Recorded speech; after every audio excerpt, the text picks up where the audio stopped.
Hello. Welcome. Welcome. Come one, come all. My people.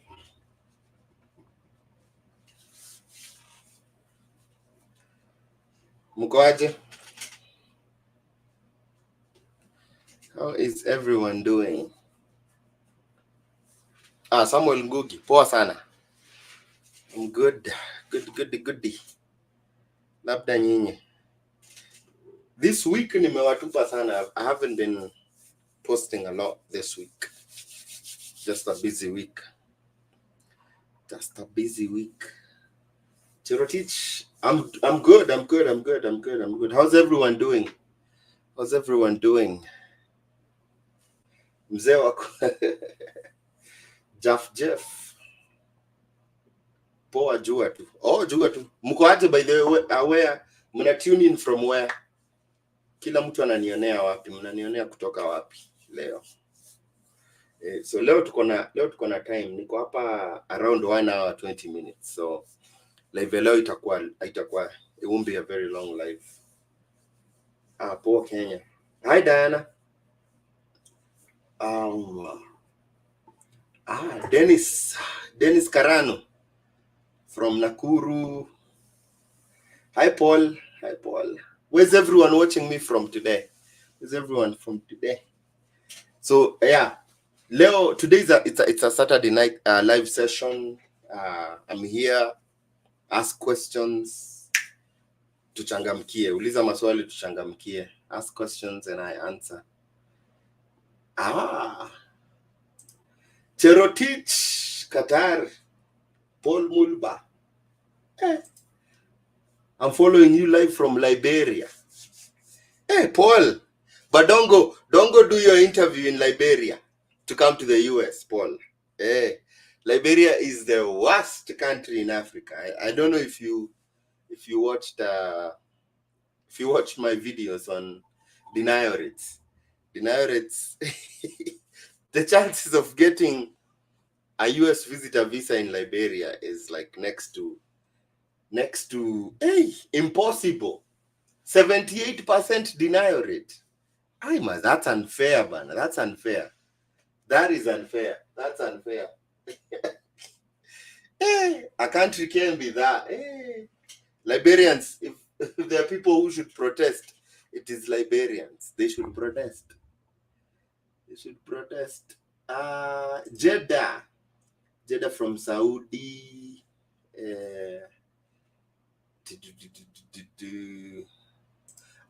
Wendy. Oh, Wendy. How's you, Wendy? Wendy tembea bana. You also come tembea. Uniletee matoke. Come bring me some matoke. Ama you forgot, Wendy, how to make some matoke. John Gakumo, Regina Ocheng, hi from Nairobi. Regina Stevenson. Hey, Mombasa. Tuned in from Kisii, Diana. Pipeline. Oh, Paul. Hey, yeah. Samuel, I heard that, bana. That was crazy, man. That was crazy. That was crazy, man. Those bodies were too many, man. Is that is that the Githurai massacre that the president was denying wasn't there? That was crazy, man. Moses Minor. F1 interview in 10 days, boss. Moses Minor. Moses, if you want a mock interview, I can give you a mock interview. All you need to do is be in it. You can either be a member, a premium member on my YouTube, or subscribe to my TikTok. I can give you a mock interview. Moses Minor for your F1. I'm an F1 alumni. I came to the US with the F1 visa, so I'm an F1 alumnus. So Chai Carrier tuning in from Limuru. Limuru.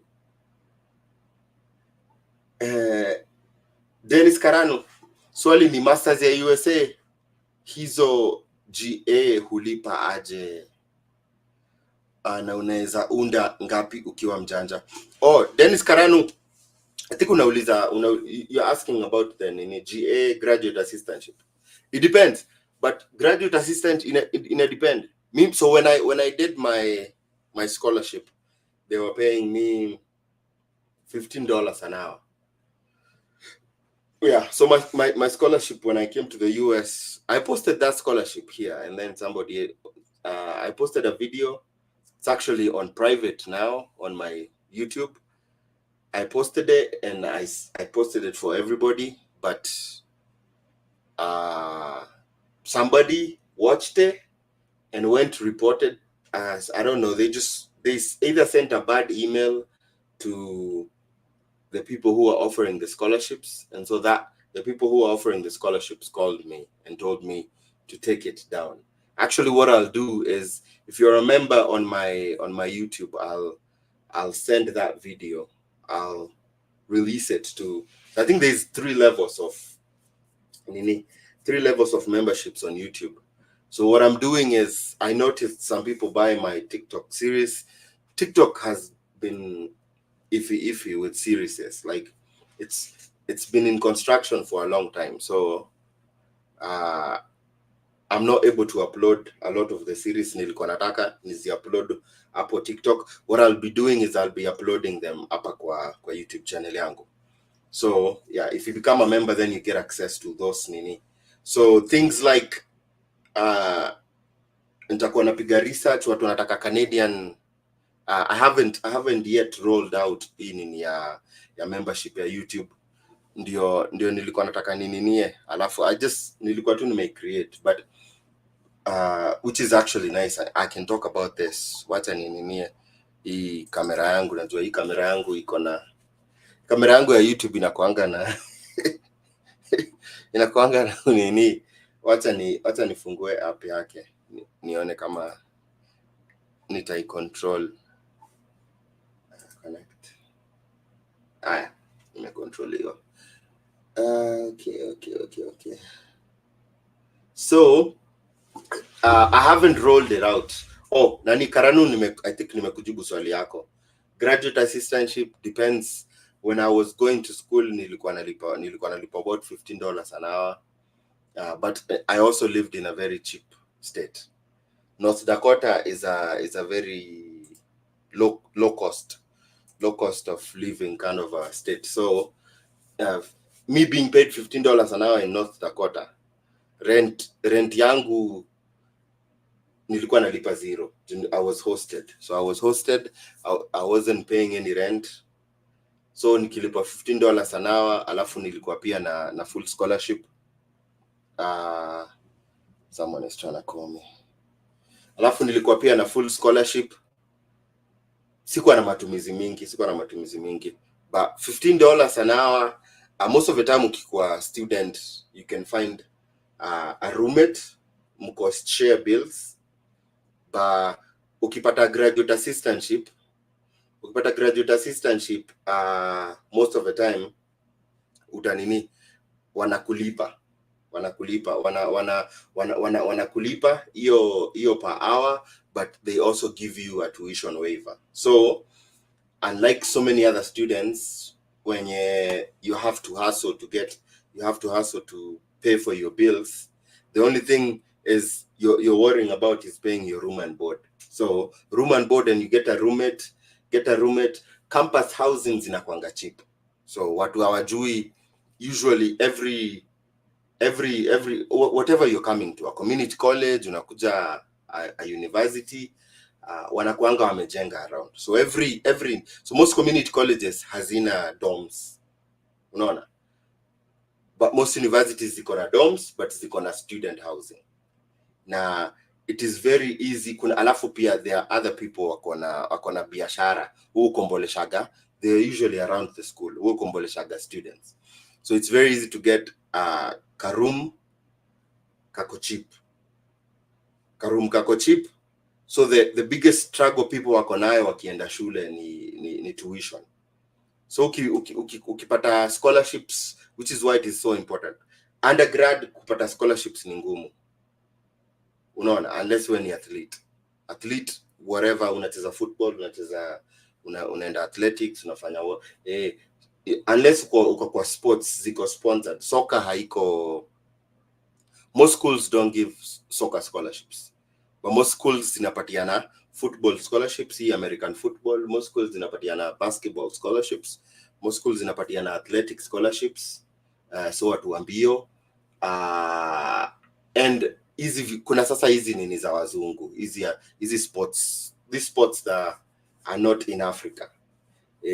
Unapata vitu kama ni racket, hizo nini za wazungu. Most of the time atujui kucheza hizo sports unless uende ulan kucheza hizo sports. So unless uko sports as an undergrad, it's very hard kupata scholarship. So most of the time scholarships utapata ukiwa undergrad ni kuunganisha. So the biggest struggle people have wakikuja hapa hivi shule ni especially kama umetengeneza statement. Juu watu wengi wanakuaga wametengeneza statements za shule. So wakifika hapa most of the time hawana pesa ya kulipa tuition. That is what happens, especially Wakenya. Si Wakenya wengi wanakujanga hapa shule and they have the money. Most of them come here, statements zilikuwa za River Road. Walikuwa either wameomba, wametengeneza. So wanafika hapa hivi and you want to stay in school. But the problem you're going to have is uta struggle the first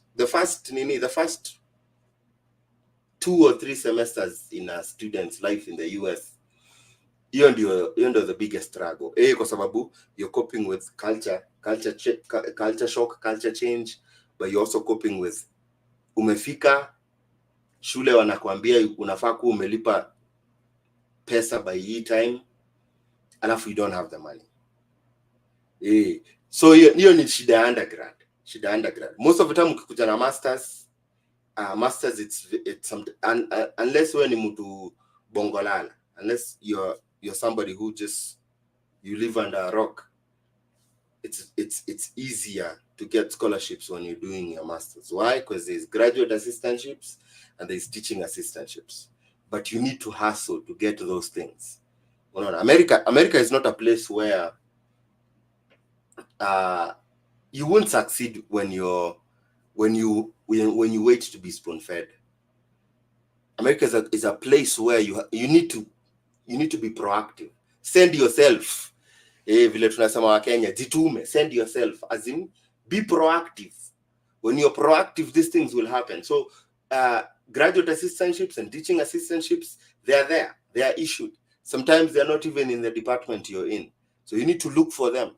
And these are the things, as soon as you get your admission to that school, as soon as you get an admission to that school, they usually give you logins to go into the school board, start to go look inside if it's student bulletins, all those things, reaching out to all these professors, the head of departments, and all those so many things. You just have to be resourceful. If you're resourceful as a student in America, you will succeed. These scholarships are there, and the reality is most of the scholarships, they go unused. Why? Because most Americans don't apply for those scholarships. Most students, most Americans would rather, if they're not taking FAFSA, some of them are taking student loans.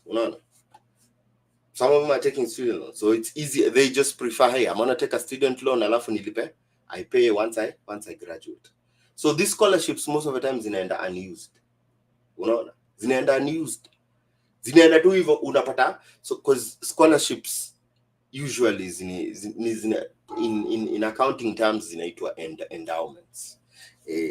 Ukifanya not for profit accounting, which I'm an accountant, CPA, zinaitwa endowments. Kuna nini endowments na zingine zinakuaga, so kuna mtu aliacha, someone left a lot of money and designated that money Unaona, like every year we're sponsoring this number of students. Every year we're giving out this much in scholarships. So the endowment, sometimes it stays there in perpetuity, like it stays there for a long time. And all they do sometimes is whether it's just they are using their earnings to pay for the scholarships, or there's a designated amount every single year they give. So what happens is there's a lot of endowments, especially when it comes to a university. Unaona? Because it's like, okay, someone passes away, and they have this money, and they want either their special their loved one who passed away, they want to keep their legacy alive, so they set up an endowment. And that endowment is supposed to be giving, it's supposed to be helping particular people, whether it's immigrants, whether it's women, sometimes it's men, sometimes it's orphans, sometimes it's kids with parents. So the scholarships are so many. The variety is, it just, because it depends. Sometimes it's someone's dog passed away, and they wanna support students who are doing veterinary. So so there's usually a lot of scholarships. But as an undergrad, it is very hard to get a scholarship that will cover everything if you're not into sports, or if you don't get a special sponsor to just sponsor you for your school. So what people do is people scrap. They scrap. You apply for this one scholarship here, apply for another scholarship there.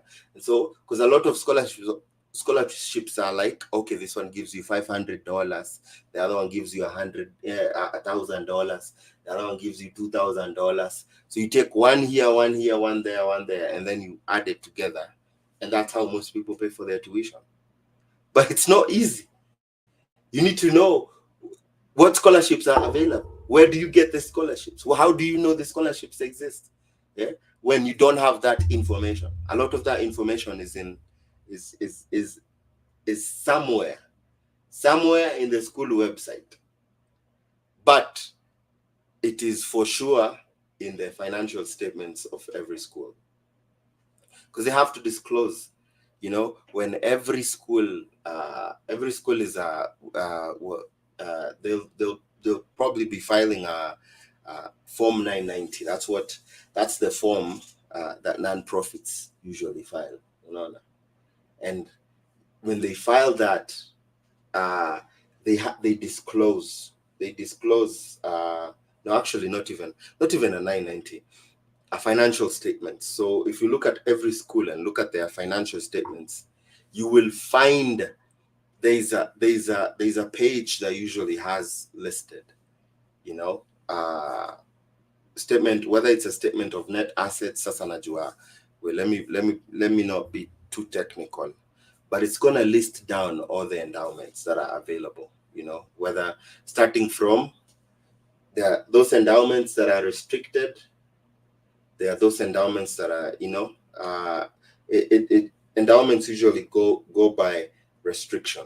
Some are restricted, some are temporarily restricted based on time and stuff like that, and what have you. So that's one of the places you can find scholarships, is if you can go and find your school's financial statements, which they should be available because it's a public institution. But then other than that, you find the scholarships by talking to department heads. So talk to department heads, ask them, do you have any teaching assistantships? Are you looking for a graduate assistant? And then, so as a graduate, you have more chances of getting scholarships. As an undergrad, you have to really work hard. If you don't have the chums and you're already admitted, you need to hustle. You need to so that's the biggest hoop you'll jump as a student when you come to the US is, you got your visa. You use a bank statement, maybe from a sponsor, and then you land in the US and you actually don't have the money, because the schools require you. They tell you, okay, we need you to have this much paid. by this date. If you don't, then there's all these things. There's a DSO. They are holding you. Sometimes they might put you on conditional, and so it's up to you to be resourceful. Sometimes it involves going in and talking to them, letting them know this is a situation. Let the school know, okay, things changed. I came in here with my sponsor. I was supposed to pay for this much money, but then something happened and I'm not able to. Is there a way that can I have a payment plan? Being resourceful, payment plan, and then just you have to talk your way into these things. That before you figure out, well, by the time you're like first, second, third semester in the school, you've already known the ropes.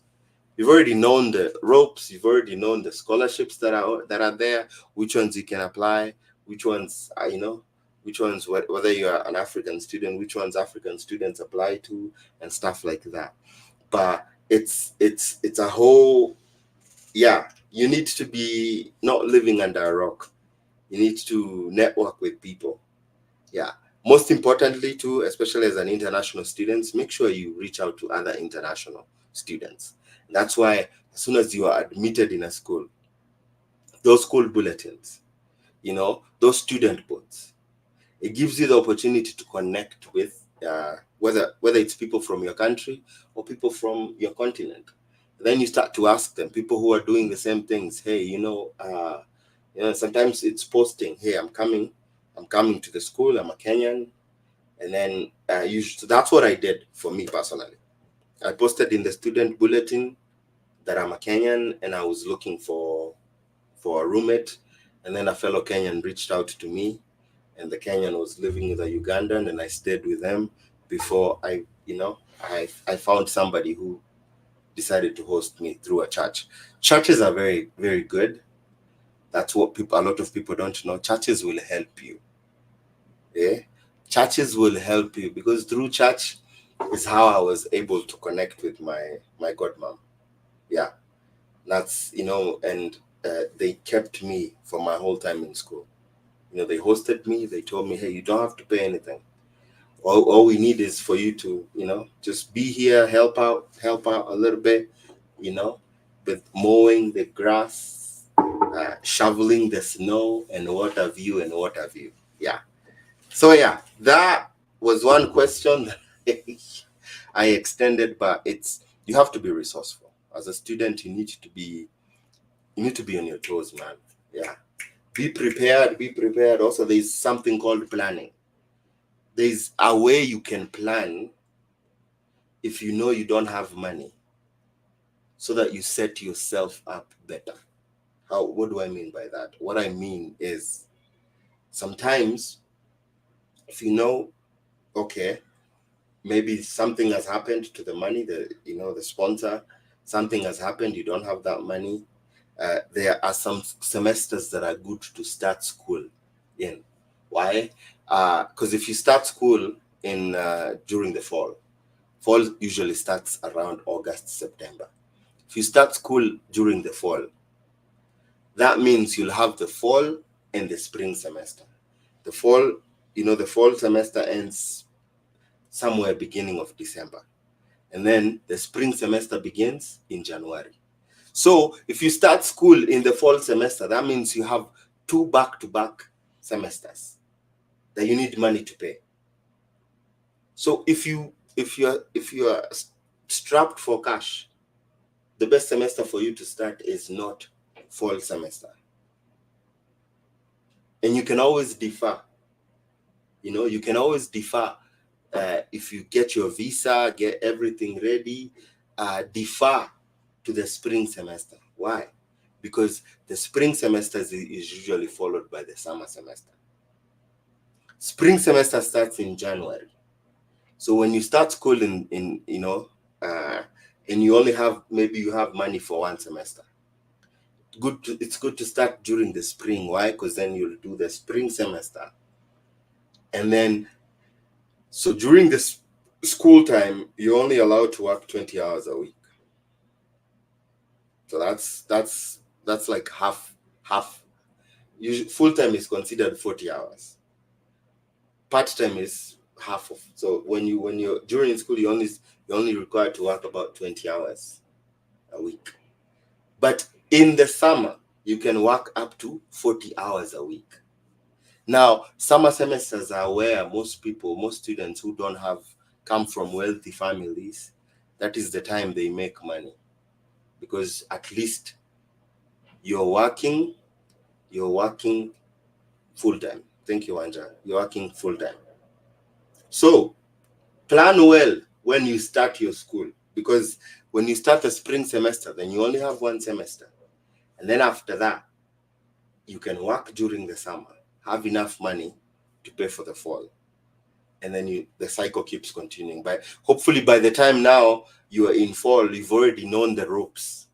You've known what scholarships are there, what you need to do. You need to apply to another school that has a scholarship for you, and all that.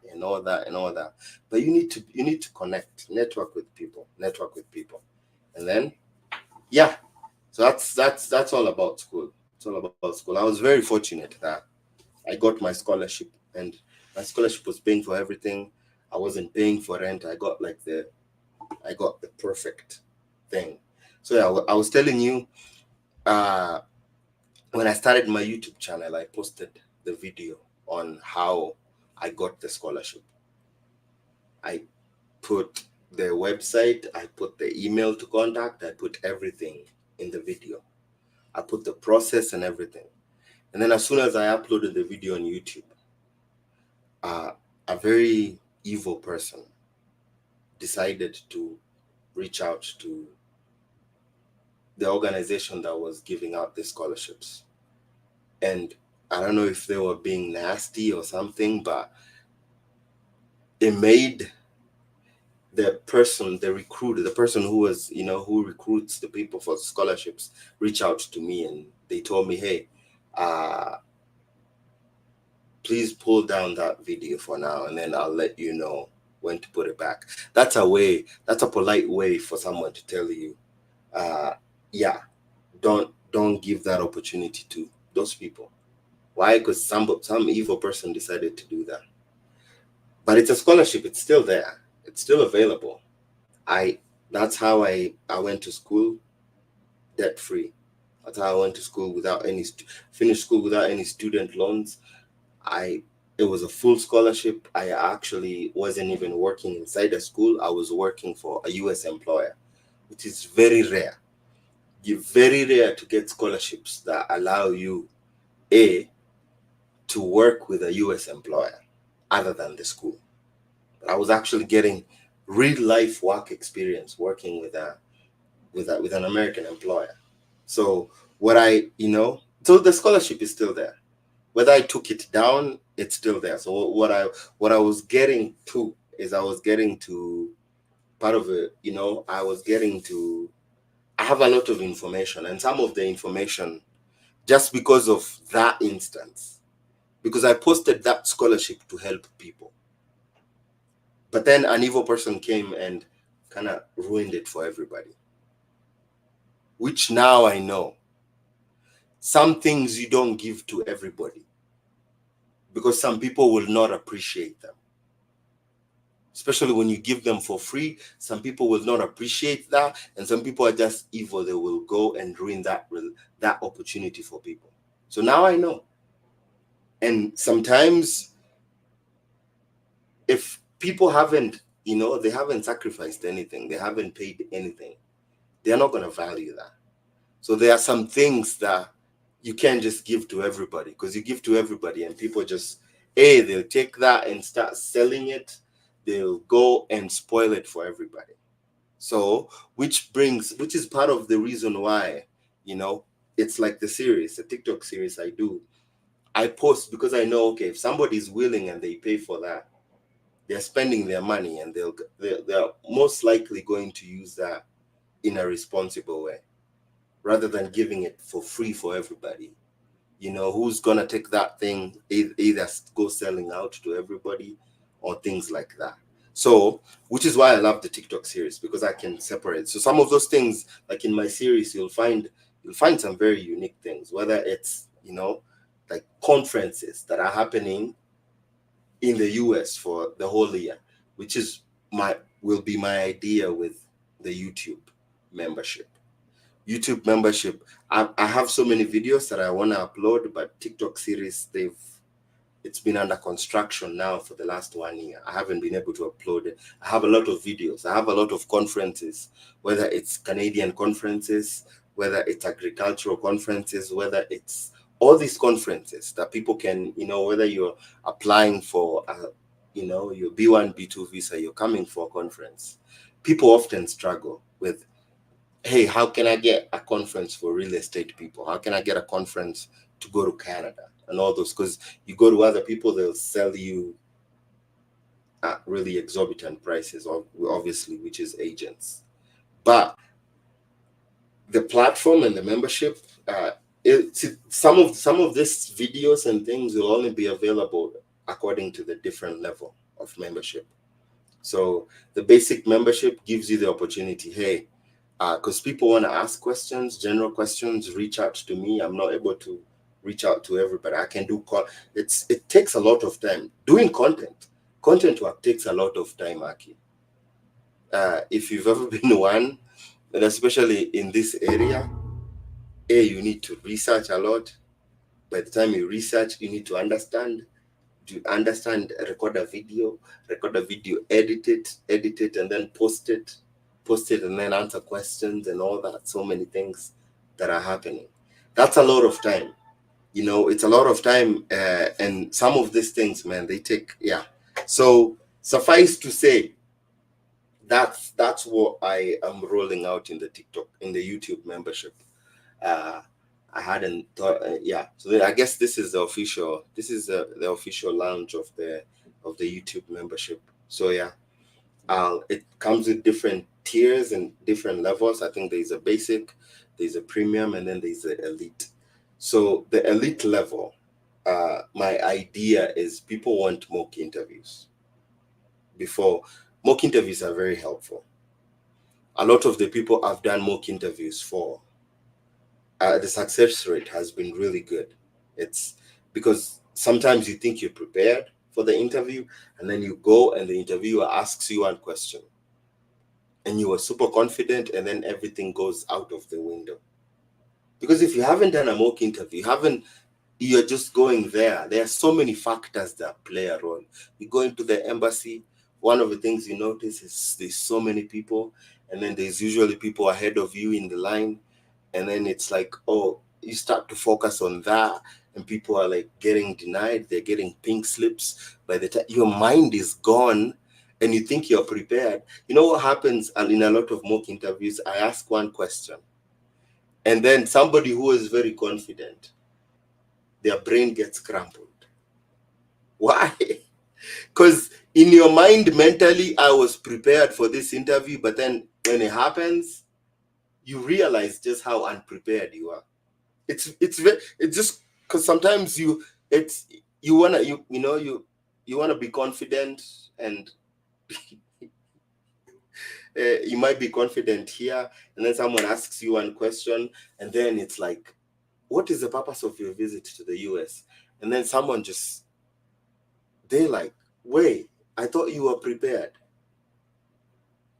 Which is why mock interviews are very helpful. So that elite level will, you'll get elite level, you'll get that opportunity for the mock interview, but you'll also get access to all the videos. I think the premium, you get access to all these other videos, whether it's all these conferences in the US and conferences in Canada, all these things. And I think I'm resourceful in terms of I interact with a lot of people. I hear so many stories from a lot of people. So many people reach out to me when they get their visas, and I ask questions. I ask a lot of questions. I have a lot of content that I haven't made. I have a lot of videos about all these community colleges that people want to come to. One of the things I realized too is, even through my TikTok subscribers, is somebody wants to come with an M1 visa. I'm one of the very few content creators who's talking about the M1 visa. M1 visa is for people who've never heard of that, is a visa for vocational and technical colleges. These are for, the blue collar, mostly blue collar. So people who want to come here and study plumbing, carpentry, electricians, HVAC technicians, people who want to come in and become chefs, people who want to come in. You're going to be on video, honey, if you come in. Daddy, Yeah. I have a package for you. Oh, it came? Yeah. All right. I'll come get it. Thank you, sir. Thank you, sir. It's right here. It's right here. All right. You can put it down there. I'll take it. Thanks, sir. Thank you, sir.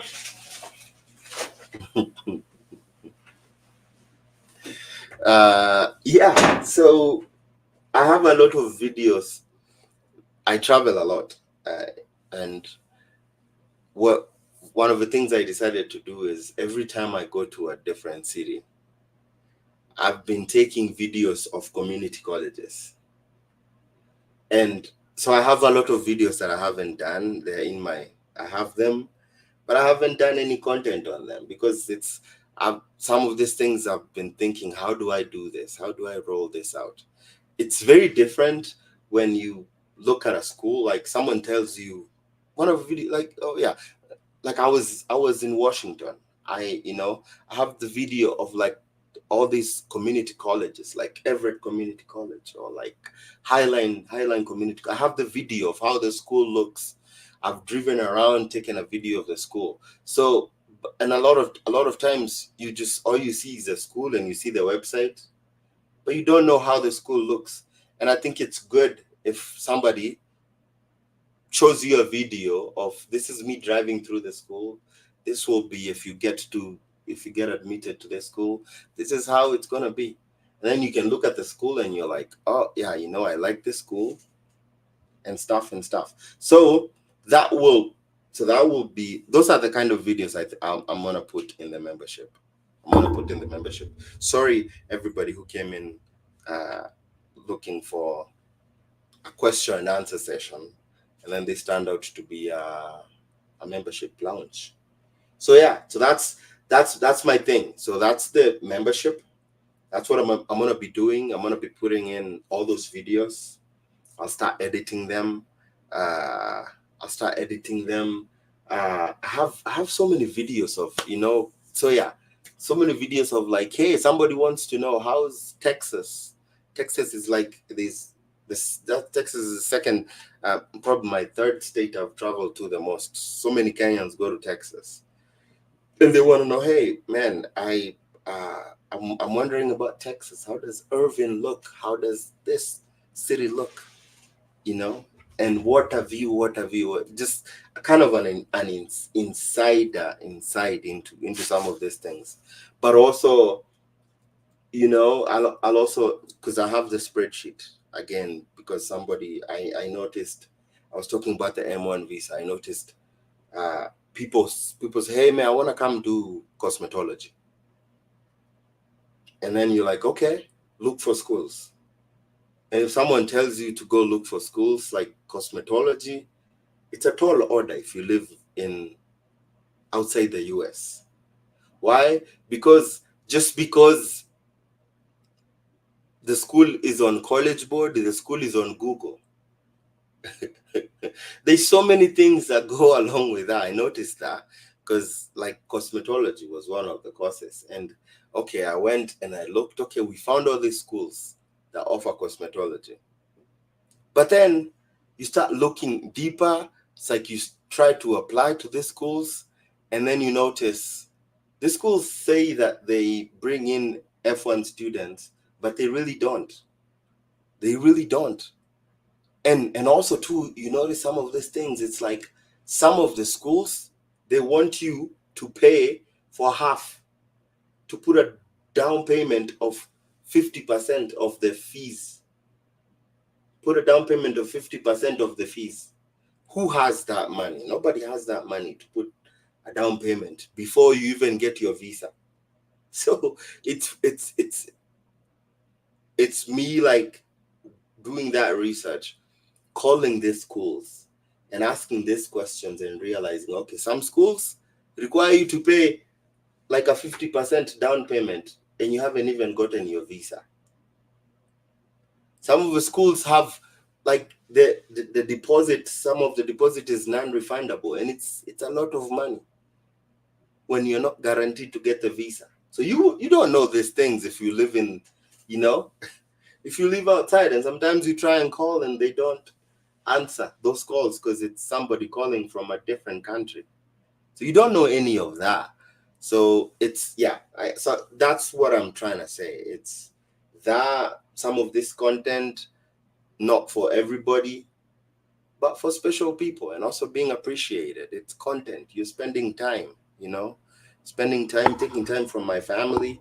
It's also, I also want to grow my brand. And part of growing the brand is, hey man, if I benefit from this and you benefit from this, well and good. But I'll still do the general content to everybody. It's just the special content will be in the membership. That's what I wanted to say. Yeah. So yeah, I have a lot of content like this. A lot of schools that I need to upload, and I haven't had the. I've just been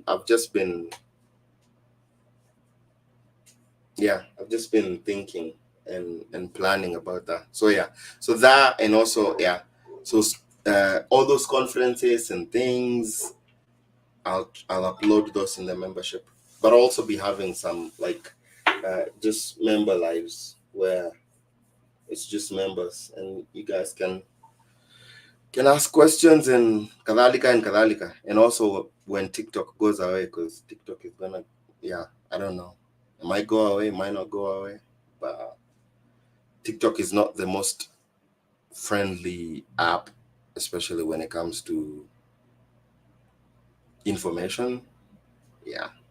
Information and things like that. And me, I get happy, man. I get happy when you guys come to me with telling me you've got your visas. I am excited. I'm excited, man. I'm excited, and I know I understand you, and that's why it's like, I don't charge an arm and a leg. It's really very affordable. Everything that I'm saying here is affordable. It's not something that is not. Yeah. And pole sana for everyone who was asking questions, and nikaanza hiyo aya, let me see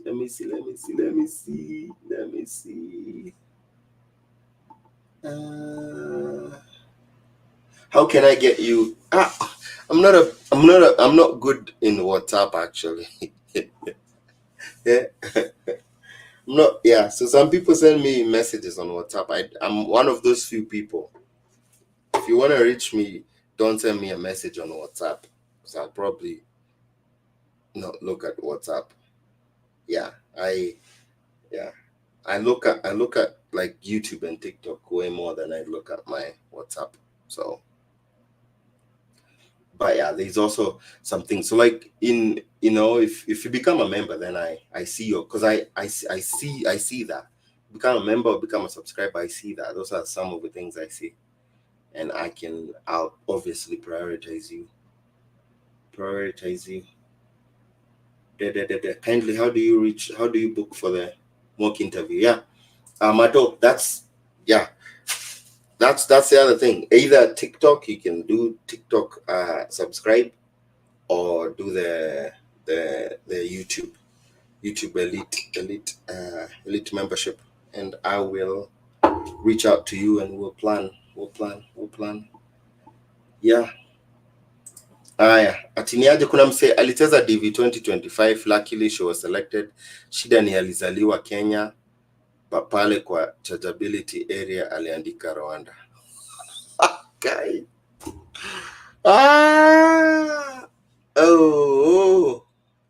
We had the same case of somebody last year. They were Kenyan, but they chose Qatar, and so their confirmation, so their case number had a Qatar, had an Asia. Asia number. So unfortunately, they went and they were denied. Ah, man, that is unfortunate. I mean, I guess the problem is risking to go on with the process will cost you money, because DV lottery, all that money that you spend, by the time you pay, you pay for the DV fee, and then you go for medical, and then, oh my goodness, and then you go to the embassy and get denied. That means you've lost all that money. So you're risking money. Yeah. So man, that's really unfortunate. But if the money is there, I would say risk it. But but if that's too much money for you, your chances of getting are very low, unless you like pray that they are blind to that. They're blind to that, because that's one of they'll notice. Okay, so you've said you're Rwandese, but you're Kenyan. Yeah, that's your problem. That's your problem, man. So yeah, be careful when you fill out the DV lottery. Tafadhali. Be careful about what country you choose as your country of eligibility, because that might cost you your slot. Yeah, unfortunately, I don't know, that one's tricky, man. It's really up to them. They want to risk it, they might lose their money, but yeah, pole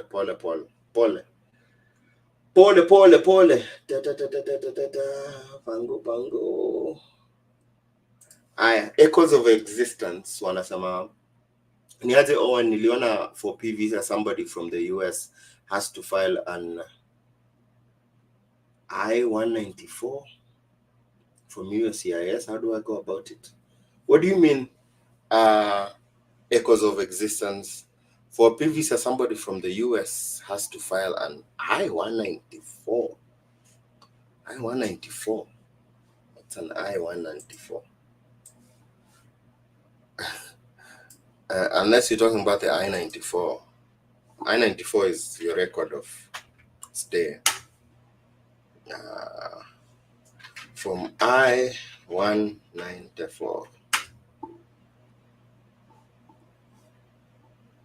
Oh, there's no form I-194. Yeah, I was confused.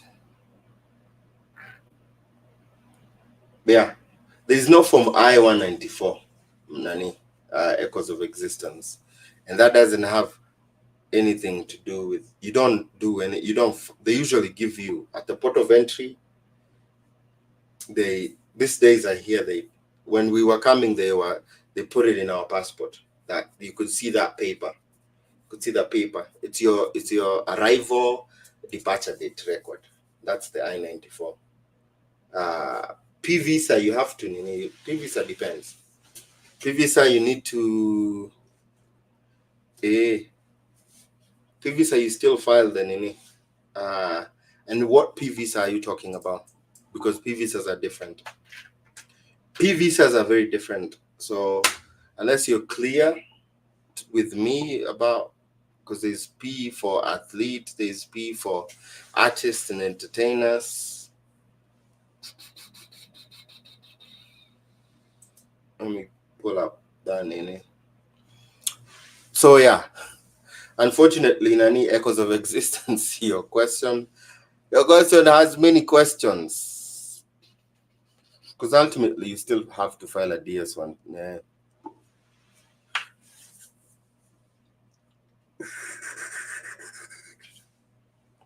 Yeah, because I know it's the form you have to file is the 129, which is not the I, unless you mistakenly put I-194, which is because your P visa is a work visa. P visa is a work visa.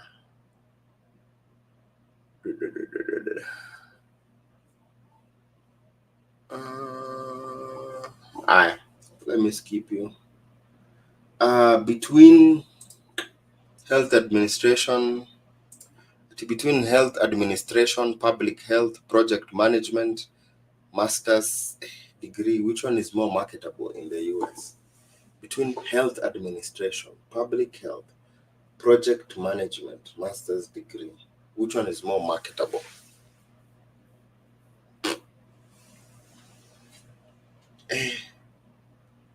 Health administration, public health, project management. Your degree. Oh, see, unlike Kenya, in the US, your degree sometimes is not as important as your experience. Why? Because me, I've had, when I was employed and I managed some people in accounting, I had employees who studied history, but then they got experience in accounting, and they were good. They learned the system. They, some of them went back to school, but they still got their accounting job with their degrees that were not accounting related. It's really what you do with your degree. Just pursue whatever I'm sure between those three, you have one that is you're more passionate about. I would go with that one. Go with the one you're passionate about. And then once you finish, it's really using, networking with people, using your degree to get into places. Yeah. Sometimes degrees don't matter here. Degrees don't matter. It's how you use your degree. But those, they're good degrees. Good degrees. Oh, Jess. I want help in F1 interview. Let me know when we can set up a meeting. Oh, okay. Poor.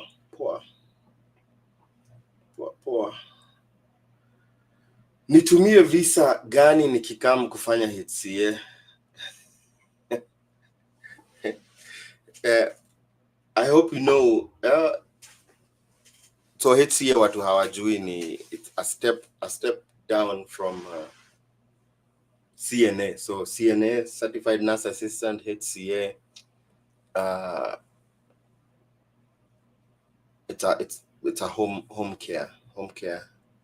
Most so people who work in a home versus a CNA who can work in a hospital. Those visas get denied for training a lot. You can apply for a visitor visa and come do training for HCA in the US.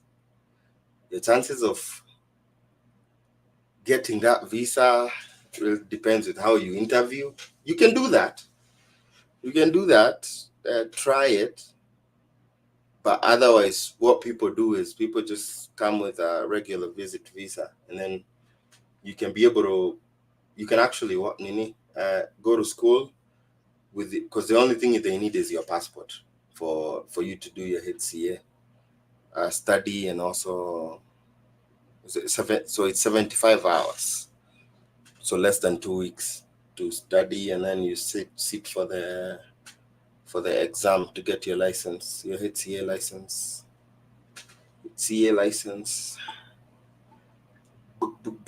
Yeah, but you can try and do the training. There's a visitor visa option for training. You come train, and then you just have to convince them. Because most Kemboys are HCS, so I don't know what the embassy thinks about that. Most of the people who have had and this is why I tell people, man, don't do CNA and HCA in Kenya or outside the US. It's a waste of money. You're being scammed, because you'll get here and you'll start all over again. It's a scam. No one. And most people, it's like, oh, they're in the US, they'll help me get. They will not. They will not help you come to the US. At the end of the day, you still have to go to the embassy and convince the consulate to give you a visa. Now, once you land here, you will have to study again. So these people, what they're doing is they are making money. Somebody is laughing all the way to the bank, unfortunately, with their money. And I've seen so many schools come up, and these people are establishing themselves. I just saw a question. That was a silly. Pause that thought. Let me see this. I won DV lottery. Any asylum out there? Yeah, I like what you're drinking, my friend.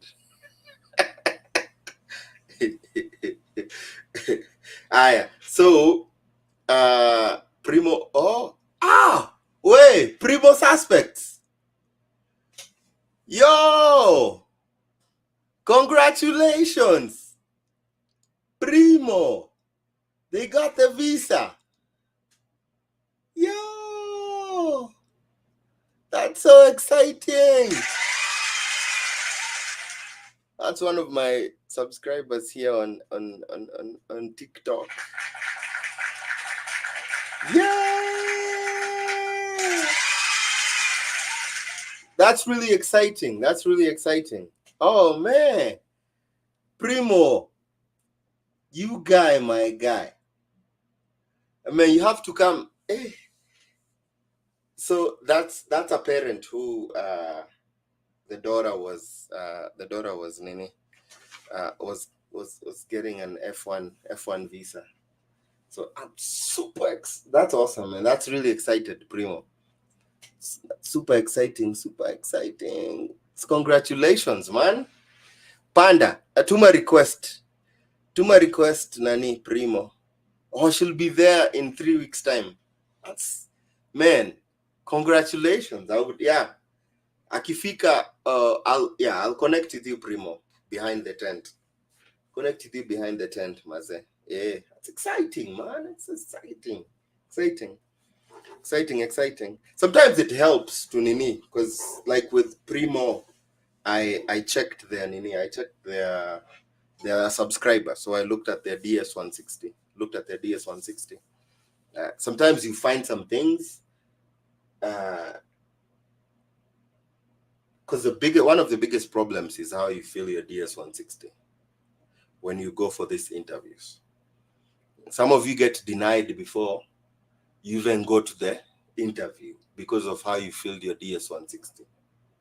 And then you go there and somebody just takes your fingerprints, asks you one question and denies you. What? And you wonder what happened. Your DS160 already sold you out before you even stepped foot in that embassy. But I mean, that's exciting. Oh, that's so exciting. That's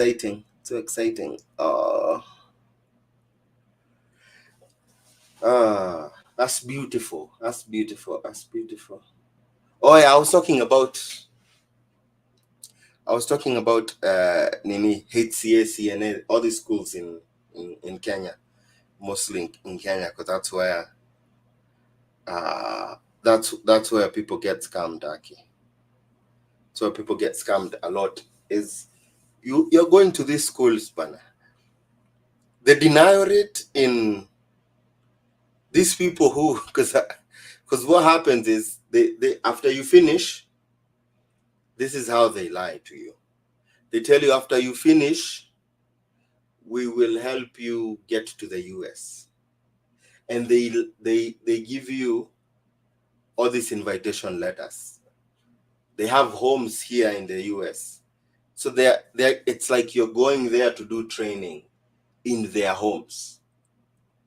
Do you know the denial rate in those is so high, in those people who come through like they went studied CNA and stuff, and then they were connected with the invitation letter, because and the most stupid thing is to they also disclose, like, because there's a question that asks, are you coming to the interview as a group?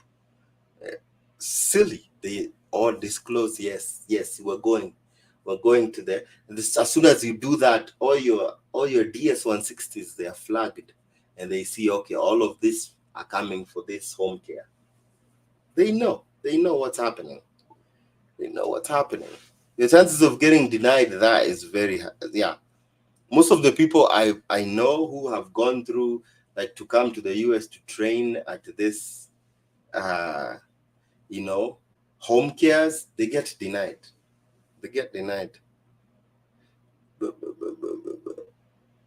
Unajua kuhusu NCLEX? Unataka nini story ya NCLEX?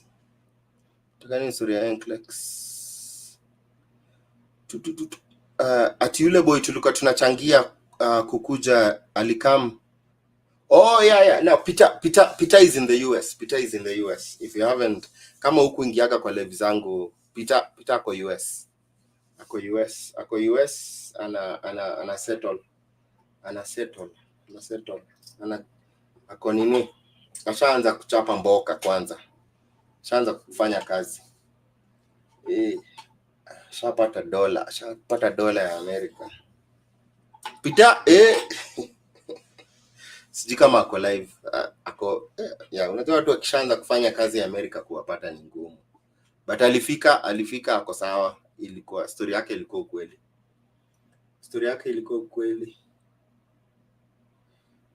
Anna, greetings sir. Me in the US. Oh, Anna, you are in the US. Can you help me get a scholarship for community college yourself?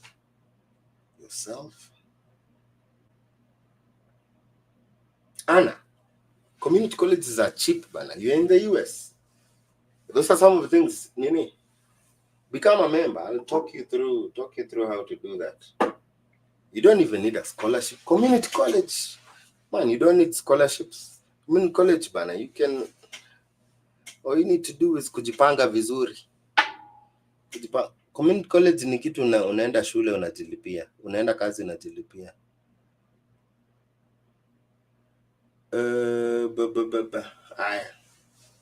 Gabriel Ouma, hi, ikiwa you're not vaccinated COVID-19 na uko selected kwa DV lottery, naomba kujua way forward.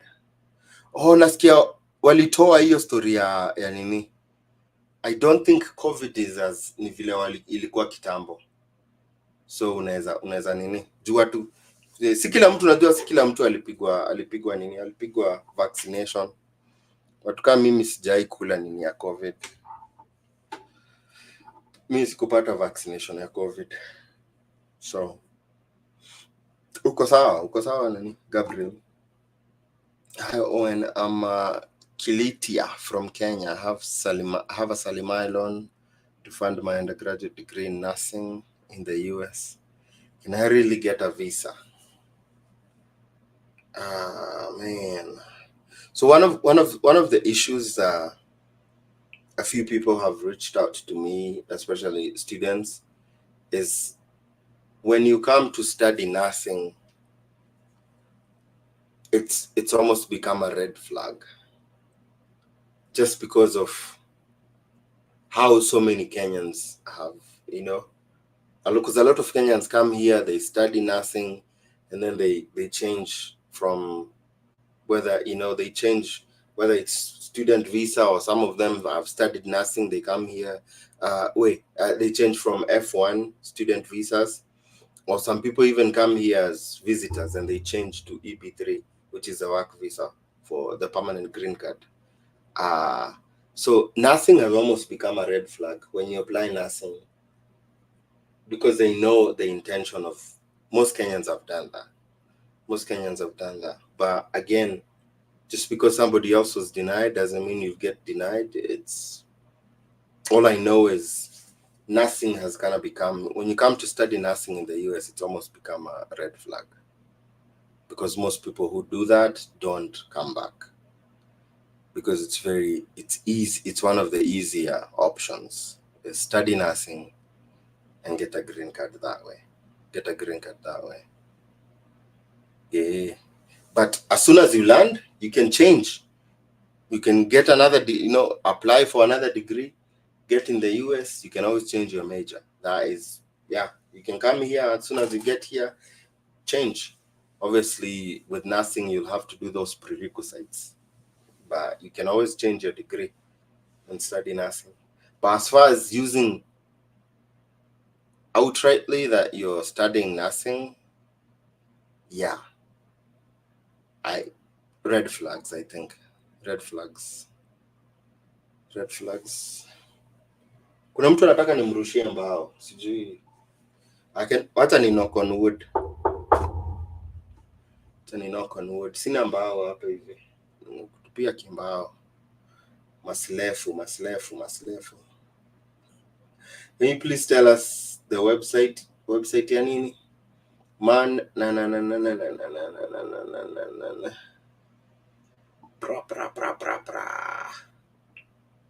I own some of the information on IT scholarships in the US, specifically software.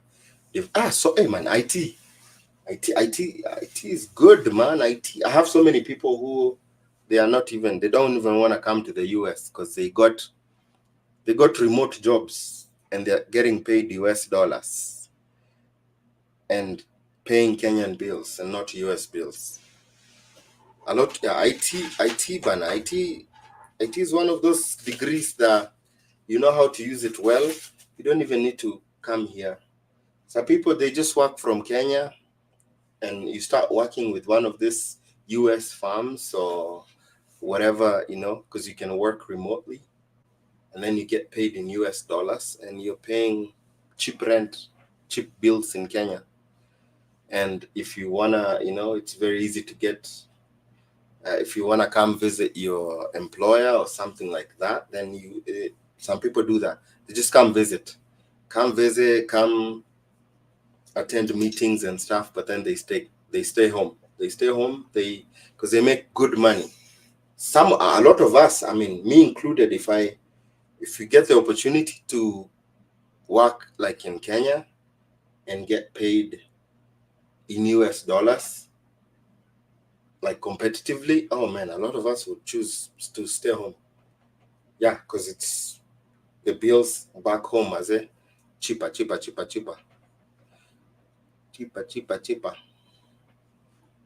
Zikomob.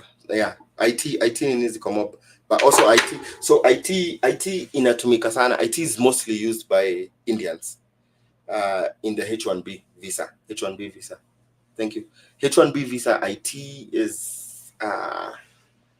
it's almost become, they should call it the Indian visa instead of the H1B, because Indians apply like 70% of the visas that are given to Indians, H1B.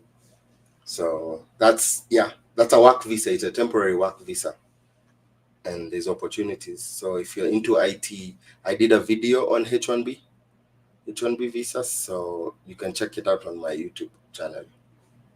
But a lot of Indians come here with the H1B. But otherwise, there's all those remote jobs. I've posted some videos on remote jobs. But you're in IT. I'm sure it's easy for you to look up some of those things.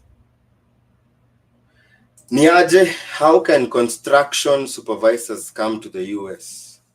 Construction, you can come study with M1 visa. Come study construction, or what other work visas? There's also J1. You can come as a trainee, J1 visa. Construction, obviously visitor visa, green card, marriage.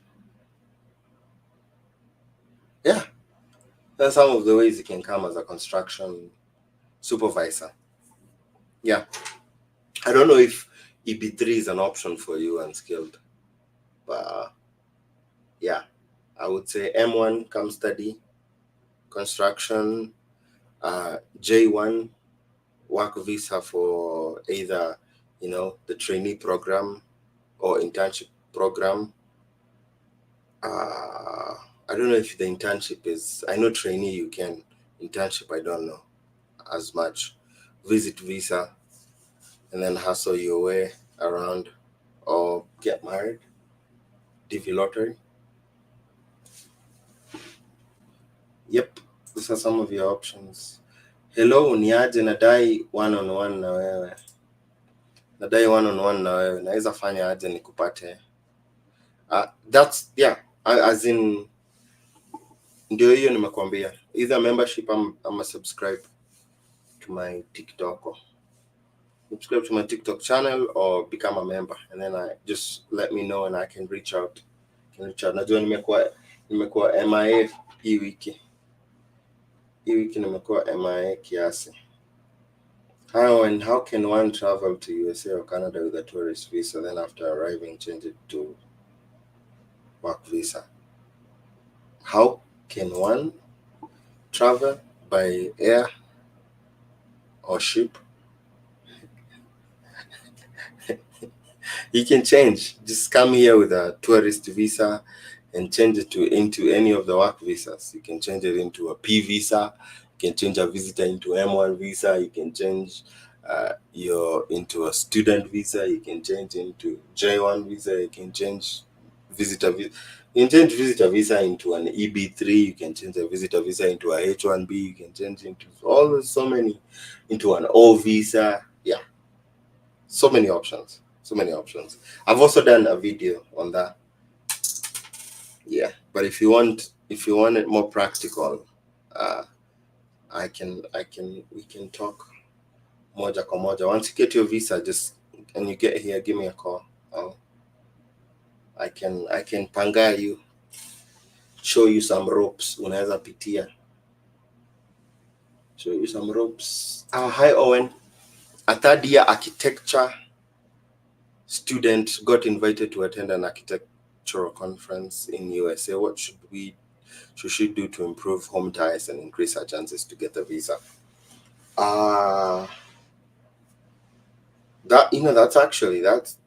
School is, so the fact that she's a third year and she intends to finish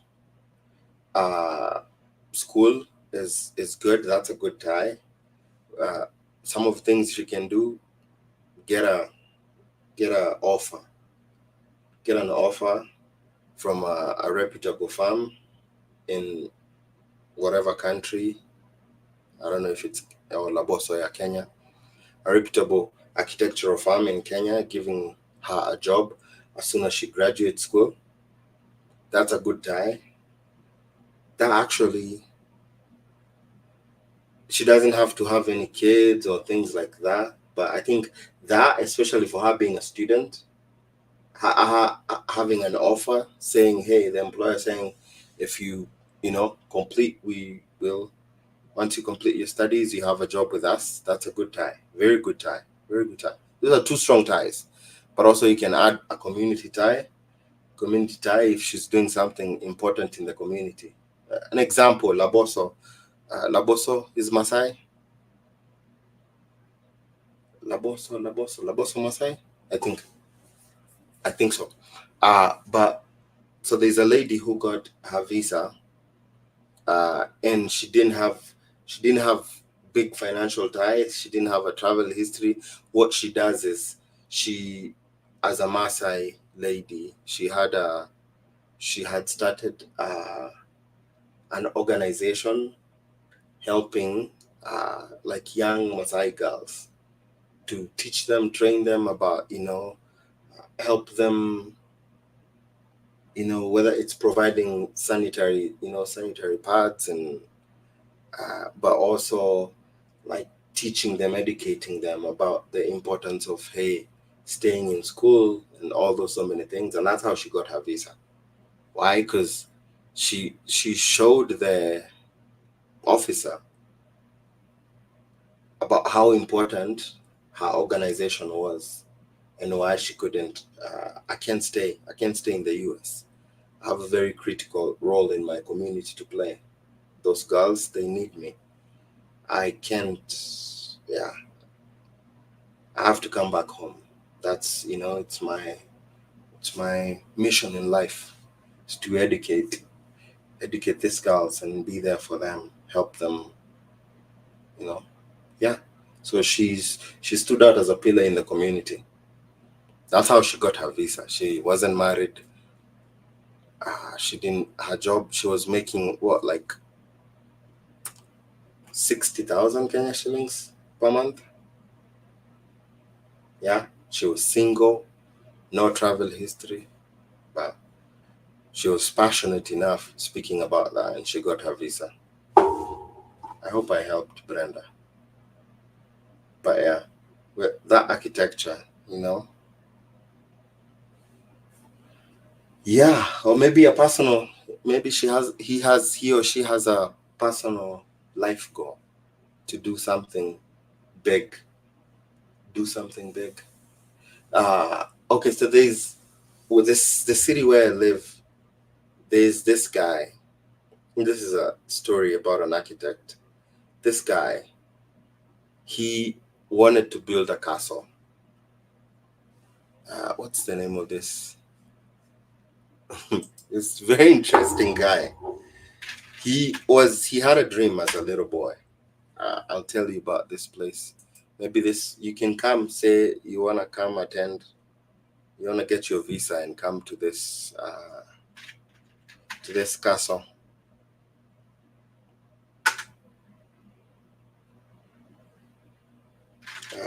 What's the name? Anybody know this castle? Bishop's Castle. Yeah. So it's called the Bishop's Castle.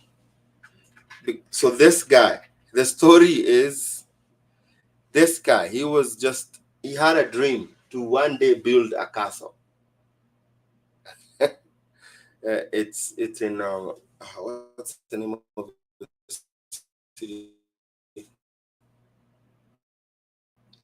It's in Rye,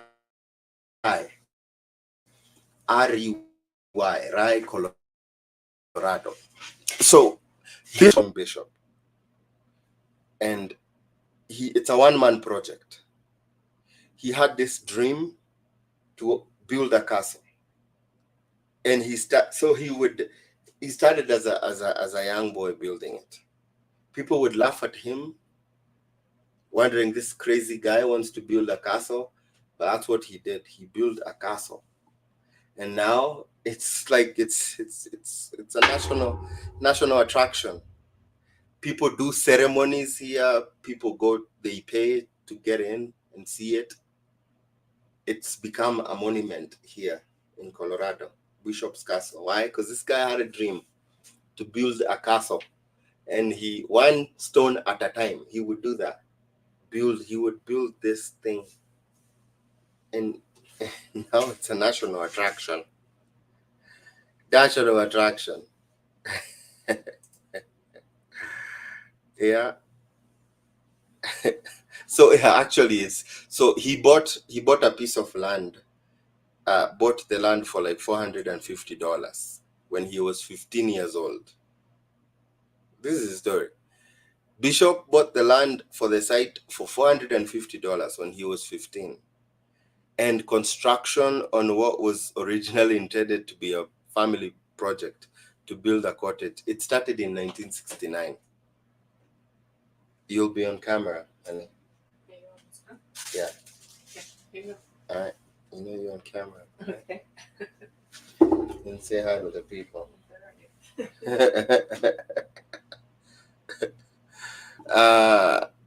Yeah, that's how the guy built the castle. He built the Bishop's Castle. And so yeah, so some of those things, Bana, some of those things, it's like, hey, I want to come see the Bishop's Castle because I have a dream. I want to build a castle myself, and I want to go see this guy. $450. He was 15. This thing now is big. From when he was 15, he would, after school, go build this thing, and then come back. Evo, until he built it completely. Aya, na boss, I hope nimekusaidia. Pressure increases. Musyoki Poultry Farm.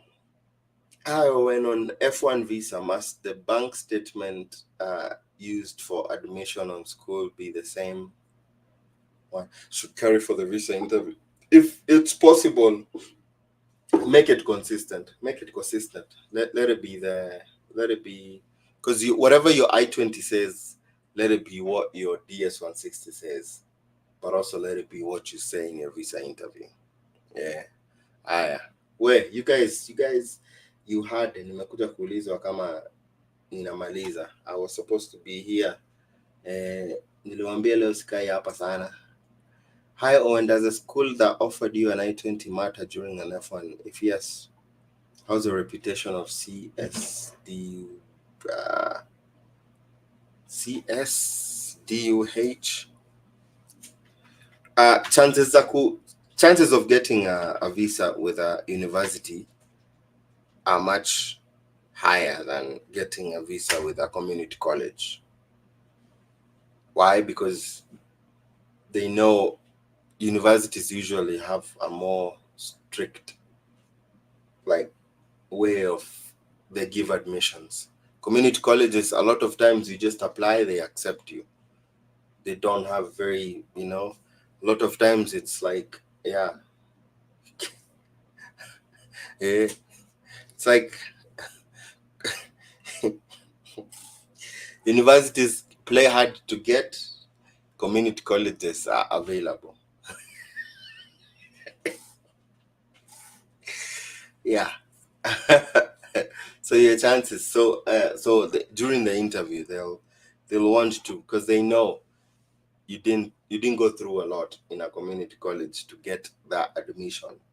Versus a university, sometimes you have to write an essay, and it's not an easy of an admission as a community college. Sometimes community colleges can admit you in like 2 days. Like the one in Washington. I'm gonna do the video on that. The lady there told me, as long as you send us everything, we should have it to you by the end of the week. I-20. Should have it to you by the end of the week. I-20. Oh yeah, and sometimes they even do an interview to you.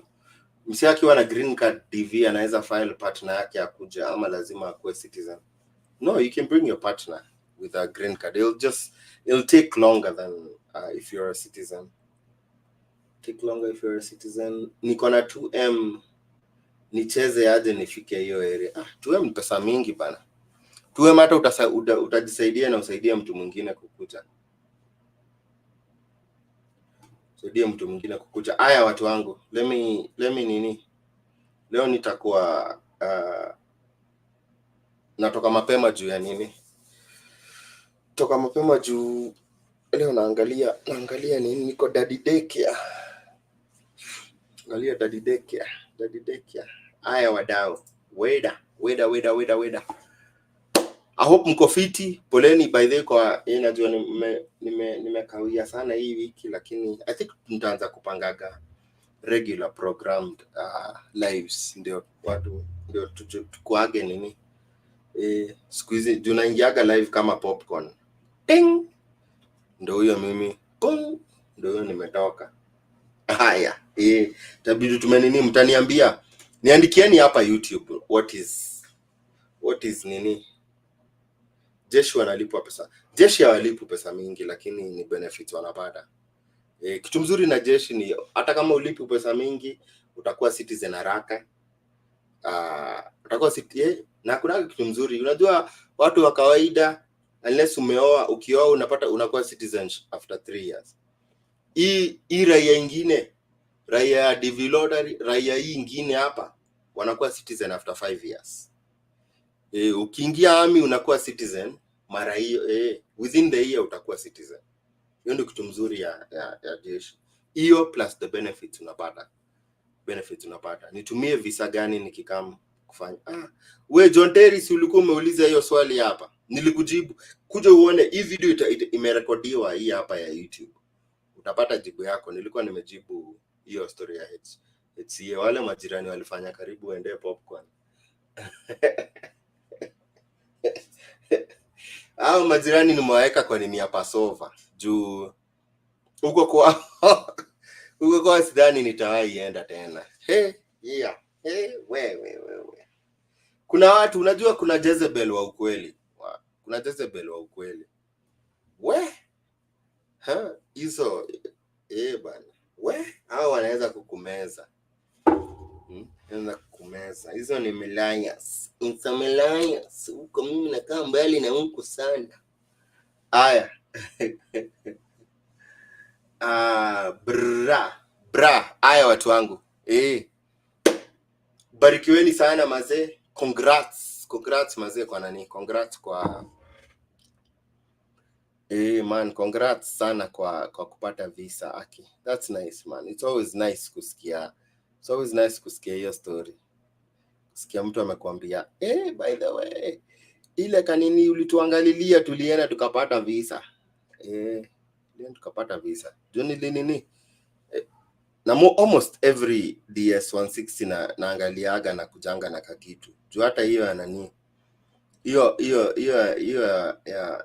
ya nini ya mtoto wake alipata, nilisoma nikamtumia notes nikamwambia change.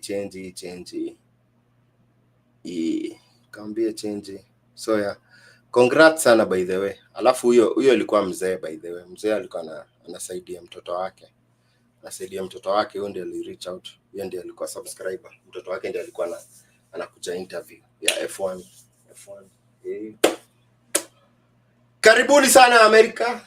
Na nini unaona, kwanza by the way sijui kama mliona hizi machapo nilitumiwa na mtu, one of my people alikuja kutoka nini. Thank you nani. Hizi machapo nimetumiwa na one of the Kenyan American home family. Alifika hapa akaniambia the first thing nilikuwa nataka ni kupikia machapo. So mi sasa nimekuwa leo imekuwa tu ni machapo na mamandazi. Mpaka najaribu vitu sijai jaribu. Kama ushaijaribu, unachukua chapo hivi, alafu unachukua mandazi. Unachukua mandazi. Hizi ni vitu precious commodities hapa Amerika. Mtu unatuonyesha chapo huko atupataji hizi hivyo. Ushaijaribu kuchukua mandazi alafu unaisukuma hapo ndani ya chapati. Aya. You guy, my guy. Endeleeni kukuja Amerika haki. Unajua sitakosa machapati. Ndio naombeaga haki. Mungu saidia majamaa na mademu wapate visa. Nimekuchukua Joki. Sasa wacha nimalize. Sawa. Joki ananiambia ni time ya kuni. Smocha ndajaribu. Aya, by the way kismocha niko na chapo enough za kutengeneza smocha. Lakini hii ni nini? Hii ni mocha. Hii ni mocha ama nini gani? Mandazi na chapo. Unataka niende? Joki anasema niende. Tuende, niwaambie waende, si ndio? Niwaambie waende. Joki ananiambia niwaambie muende. Wacha nini ni hivyo. Wacha nikajibambe na kati ya bekangu hapa. You guy, my guy. Barikiweni sana.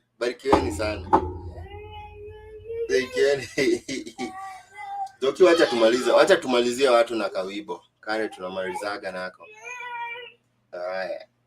Aya, fiti mazee watu wangu. Barikiweni sana. Fiti man.